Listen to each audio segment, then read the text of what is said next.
Hey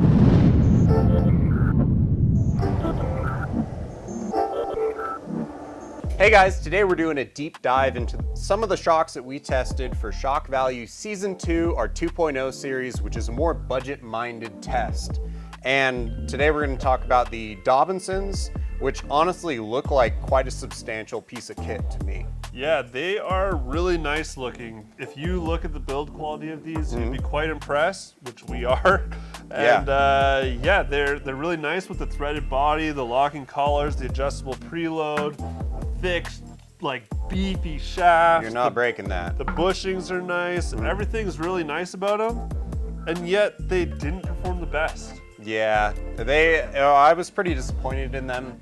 I have very little experience with Dobinson's product, and I really wanted to like it. It seems like it would be great. It's like one of two shocks in this category that even has a spanner adjuster, so that you can kind of like infinitely tune your ride height to whatever you want. You're not just set at C-clips, which is cool.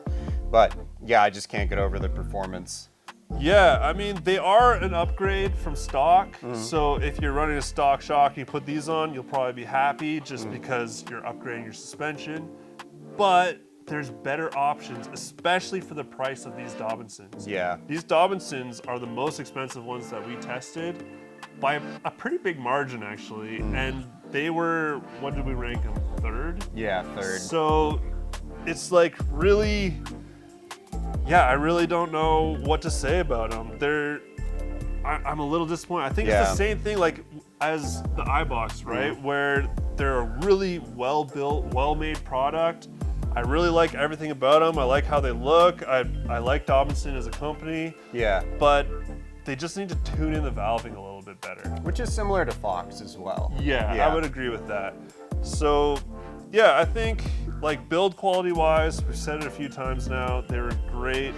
But we tested these on the highway, which they were fine. Just like every shock that we tested. Totally they were normal. fine.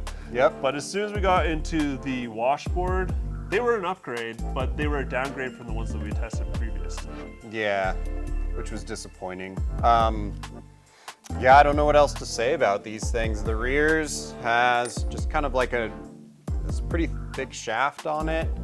It does have a seal on it, which says that your warranty will be voided if you remove it. But what's interesting is it does also have a spanner hole in there. So you might be able to, I could probably service these. Yeah, it looks like maybe this is a needle fill. So it's possible these can be rebuilt. You can get, you know, many, many miles out of them. But it's just a bummer for the price, honestly. Yeah, I would agree. I do like that they come with boots, which a lot of the shocks in this category actually did. Yeah. So that's really nice.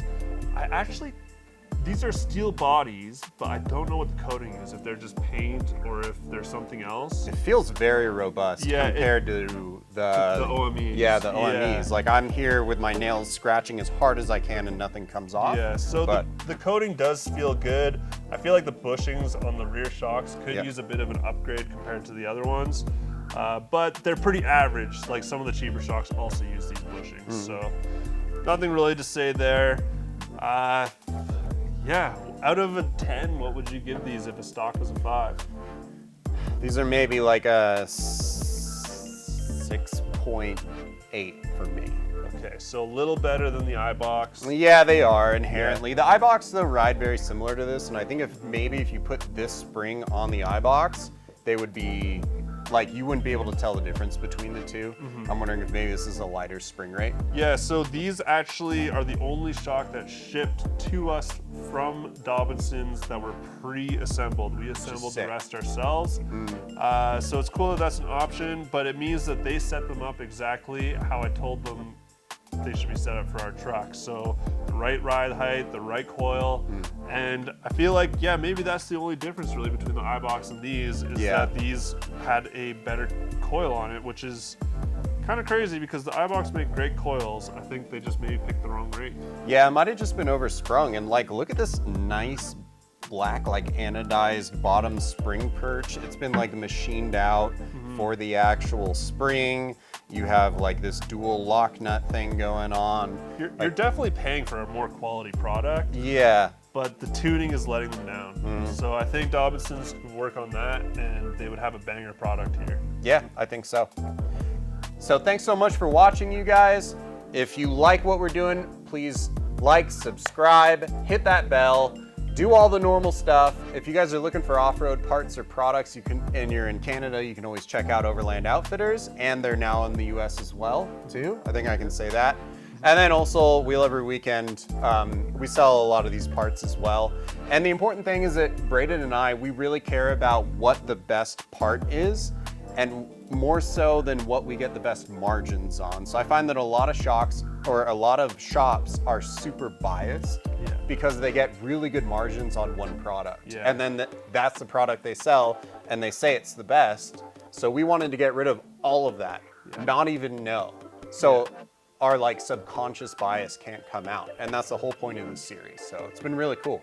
Yeah, so if you're interested to see more of those, we got a couple more shocks coming up from our shock value series. And if you haven't seen the rest of our shock value series, I don't know what you're doing. You shouldn't even be here. Get over there, watch those other videos, and we'll see you in the next one.